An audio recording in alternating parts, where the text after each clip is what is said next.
आज फरसड़दा रात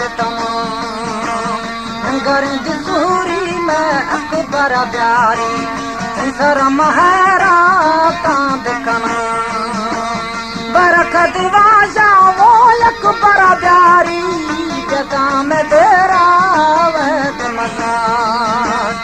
अखबार निंदी वदी मिटंगद चाका मवदी दिगाहूं पेश कना हफनद अरशू बेली थई बगा बियावा बितगद बाखाला शबना दिया बो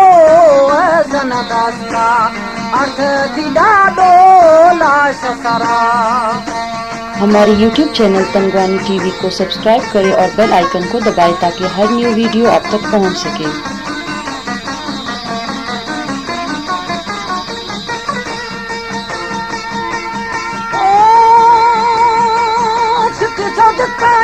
दानी लगावादा तेरा तीली मगरा अर्शुदिया के बगा बीता छुपता फिर भी दानी वार गला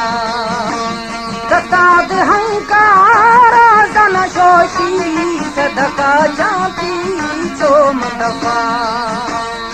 लखद वरना मैं अकबर राजा जवाब की ना याद करा।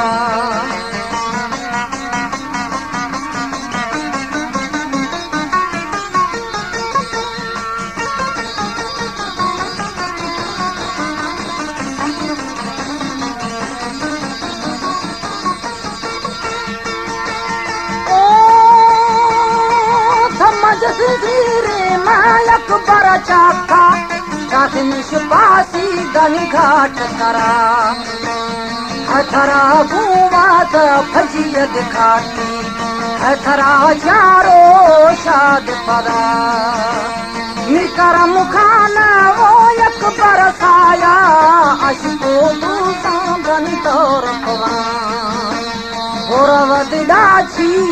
अर्थ कबीला निकर मुखाना कर करा हमारा छी आखया कारी हमा मर्दा शदस मना करम खान छलड़ाई रिश्ते निशा बीमारी ना दंग जना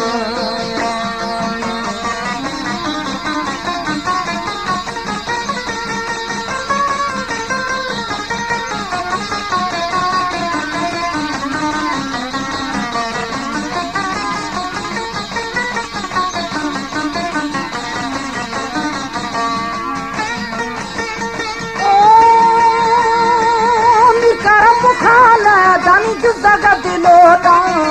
पड़ा वरना करम खान छलोड़ाई रिश्ते निशा बीमारी न दंग जना जरा तद चखा थया तुरद एरा गभूरी चोद वदे माई ये न लोलेनी छोरवा लोली दलोलन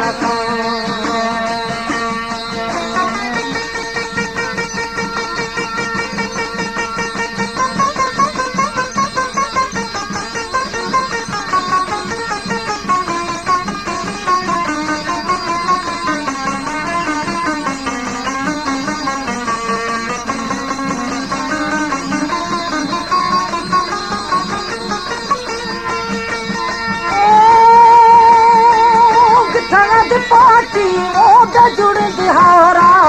लिखगा ओलो नेस्तनमा मवती दिखरा फाटो पणकारा औरार मोतार नेस्तगुमा बचत हणका ओद फुट दिचीनी बांगाट साई वाह परा अमना दिलाखे फिरग दितंग मथरा जी पेश परा थमना दिखा वो लंघण दिला फाम बारग दिखी आटा दिखना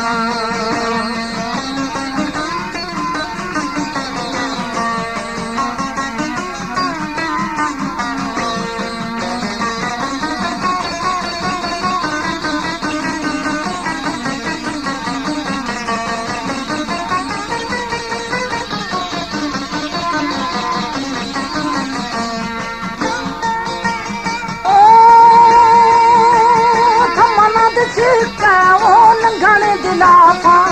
पारा गए सिहाटा देखना धीरे दिदाने पुखन दिसीरे नमगामी दंगुलू दोस्त गुड़ा तनी छोलिंदा दंगुलू अलावा मवाती दिदान बेली लो शुकना लो फटगारा धुआ बनावा मखरा मोरा दम बोला दिखना मखरा दे दम बोला खना खिला राकीदारी हालांत बरा मवाती दंगुलू ऐसन लेवा रख थग शीरवा रेत बिहामी